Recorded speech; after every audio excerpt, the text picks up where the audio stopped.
mfite randevu y'uno munsi kujya kwa muganga. Yarabinginze muri serivisi mbi badusanya ibintu biri hanze mfite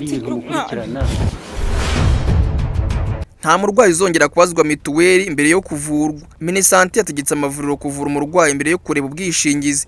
Minisitiri y'ubuzima Minister of Health Rwanda yongeye gushimangira ko amavuriro yose kuva ku rwego rw'ibanze kugera ku rwego rw'ibitaro bikuru agomba kubanza gusuzuma no kuvura umurwayi imbere yo kujya kureba ibijyanye n'ubwishingizi bw'ubuzima.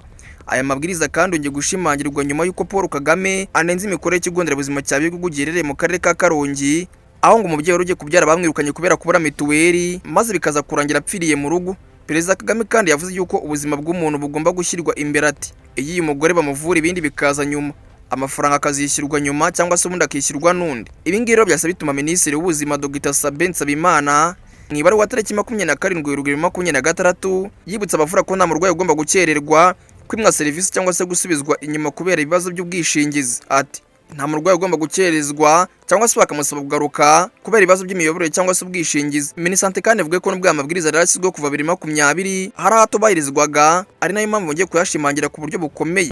Amavuriro yose asabwe gushyira ubuzima bw'umurwayi imbere, ibijyanye n'ubwishingizi ndetse n'ubwishingizi bigakurikizwa nyuma, kandi ngo ikigo cyose kitazubahiriza aya mabwiriza rwose ngo kizirengera ingaruka zabyo. Ibi ngibi bigamije kurinda ubuzima bw'abaturage ndetse no gukumira impfu zishobora guterwa no gutinda guhabwa ubuvuzi. Ngaye ngukora barwaye namwe baganga murumvi babwirana ingena cyari Obi nangi ni Obi Time News mu mujyi wa Kigali.